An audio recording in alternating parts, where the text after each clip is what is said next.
এখানে আসেনি। এই বিষয়গুলো কোশ্চেন থাকলে আমার কমিটির লোক যারা আছে 4 জন এখানে আছে, আর 4 জন আছে, 4 জন উত্তর দিতে পারবেন।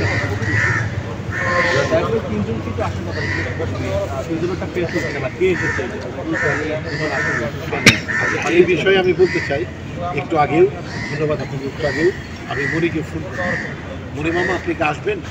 আসছেন না কেন? আমি এক্ষুনি আসতেছি মামা, আমি শুধু দুলাবার জন্য দিই। ওনার কথার একটা কথা উনি সত্য বলে কিনা আমি চাই।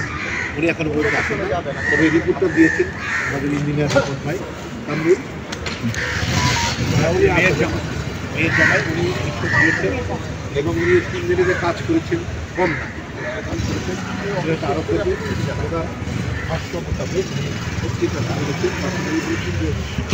অসুস্থ অবস্থায় আসলে 11 দিন ছিল, 3 দিন 4 দিন 6 দিনও না 4 দিনও না, উনি 11 দিন অসুস্থ হয়ে পড়েছিলেন।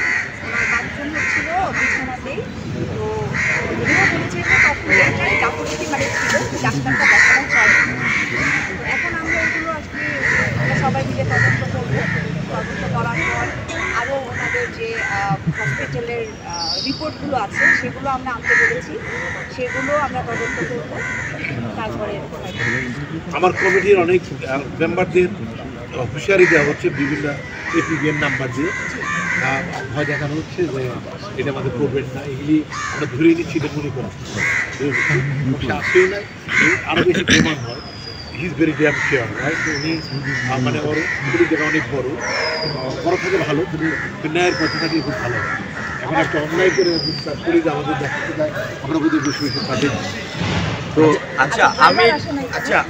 আমি একটু উত্তরটা দিচ্ছি।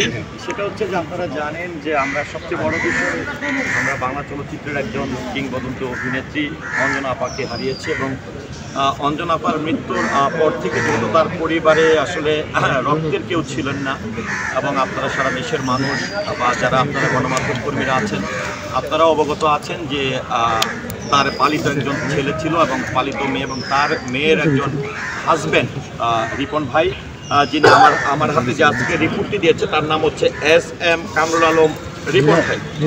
তো যখনই আসলে অঞ্জনা আপার মৃত্যুটি হওয়ার পরে আমরা আল্লাহ তাআলার অশেষ রহমতে যথেষ্ট পরিমাণের সম্মানের সহিত আমরা কিন্তু ওনার দাফনের কাজটি সম্পূর্ণ করেছি, এবং আপনারা দেখেছিলেন যে অনেক গুণী শিল্পীরা বা ওনার যারা সহকর্মী ছিল তৎকালীন 80 দশকের অনেক অভিনেতা অভিনেত্রী, চিত্রনায়ক চিত্রনায়িকা অনেক কিন্তু উপস্থিত হয়েছিলেন। তো সেদিন আসলে যেটি আমরা দেখেছিলাম যে ওনার এই মৃত্যুর পরে অনেকেই অনেক ধরনের প্রশ্ন তুলেছিলেন। কেউ বলছিলেন যে এটি কি স্বাভাবিক মৃত্যু হয়েছে কিনা, আবার কেউ বলছিলেন যে এটাকে মানে অপমৃত্যু, এই কথাগুলো এসেছিল।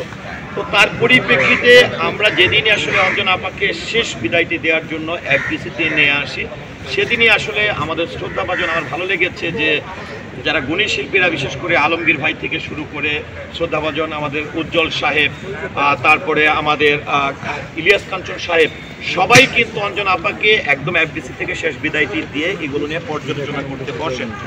তারপর থেকে যেটি হচ্ছে যে আজকে যে তদন্ত কমিটিটি হয়েছে, এটি কিন্তু আমাদের শুধুমাত্র আমরা কয়েকজন ইচ্ছায় সেটি কিন্তু না, সমষ্টিগতভাবে শিল্পী সমাজও চাচ্ছে, আমার শিল্পী সমিতিও চাচ্ছে।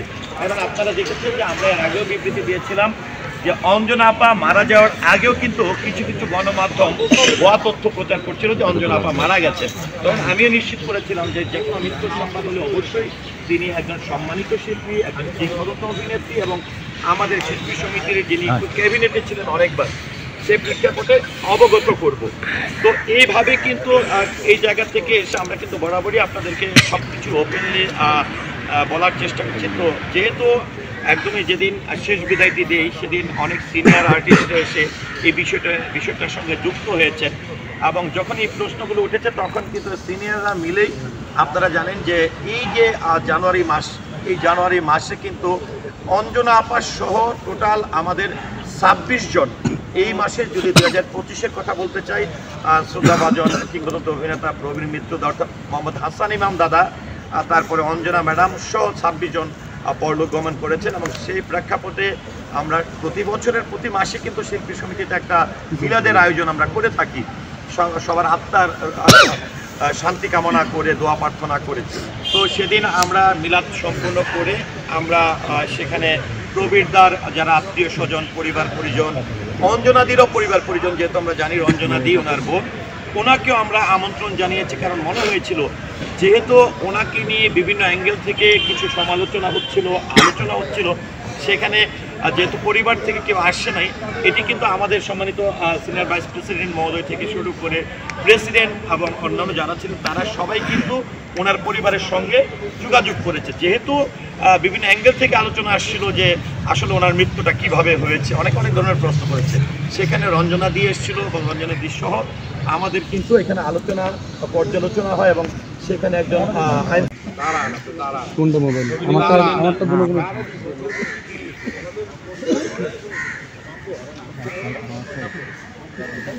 তখন যাওয়া যায় নাকি?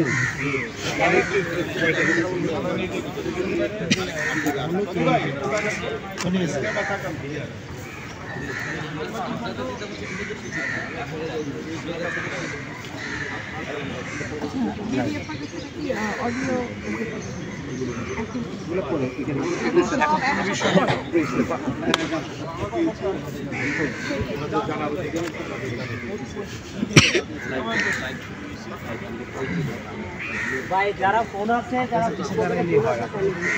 ফোন আসে তাহলে ঝামেলা।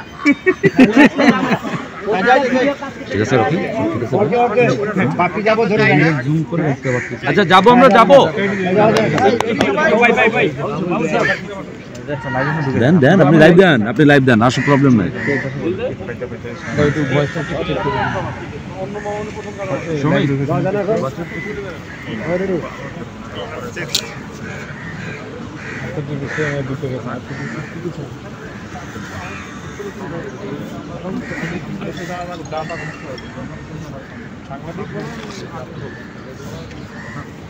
আমি সামনে দিলে তো আমি আপনার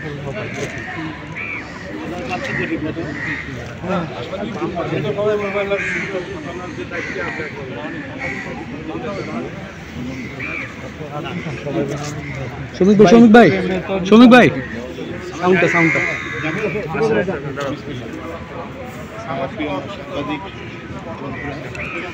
আজকে কিছুদিন পর যে রিপোর্ট দেওয়া হয়েছিল সেই রিপোর্ট আমাদের রিপোর্ট এমনভাবে দিয়েছে যে এটা শুধু সম্পত্তি আছে কিনা বা কতটুকু আছে এবং চিকিৎসার কিছু পেপার দেওয়া এটা যা যতটুকু আমরা আশা করেছিলাম সেভাবে রিপোর্ট আসবে।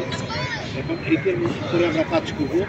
মূলত আমাদের প্রত্যাশা এটা জানার যে সম্পত্তি আমরা জেনেছি যে ওনার ফার্স্ট হাজব্যান্ড রহমান সাহেব, তার জমি যে জমিতে তার নাম ছিল আবার চিত্রনায়ক, তো সেখানে দুটি ফ্ল্যাট দুটি দোকান পাওয়ার কথা ওরা বোন আমাকে বলেছে, রঞ্জনাদি রঞ্জনাদি বলেছেন যে তিনটি ফ্ল্যাট এবং দুটি দোকান এবং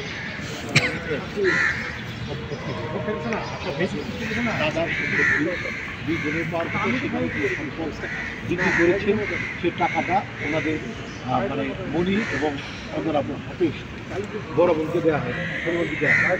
আরেকটা প্রশ্ন সে টাকাও তাদের হাফিজ এবং অগণিত লোনের যে লোন করেছে তারা আমাদের কাছে আসলে যোগাযোগ করছে। এতগুলো টাকার যে সংহার হয়েছে, যে টাকাগুলো সেখানে প্রায় আমার হিসেবে প্রায় 15-20 কোটি টাকা চলে আসে। এই টাকাগুলো কোথায় গেল সেটা আমরা খুঁজবো। আমরা কে নিয়েছে কিনা এমন কেউ বলে না যে আমি ওনাকে লোন নিয়েছিলাম, আমার কাছে 20 টাকা আছে, এরকম কোনো লোককে এখনো আমরা পাই। তবে যারা ওনার কাছে পাই সেই জায়গা থেকে অবস্থা বাকি উপযুক্ত পেপার দিয়ে আমাদের জমা দিয়েছে। তো আমরা আসলে জমা দিলেও আমার টাকাটা ফেরত এবং টাকা নেওয়ার অধিকার রাখে আপনাদের নিয়ে উদ্ঘাটন করার চেষ্টা করছি। দিকেই যাচ্ছে। আমি কিন্তু সেদিন বারবার বলেছিলাম যে অঞ্জনা উনি একজন নক্ষত্র এই রূপালী আকাশ থেকে আমরা বিজয় হয়েছে, তো মানুষের মনে ওনার জায়গা রয়ে গেছে। প্রত্যেকটা ভক্ত ওনার অনুরাগী তাকে নিয়ে মামলা করতে পারে, তার মৃত্যু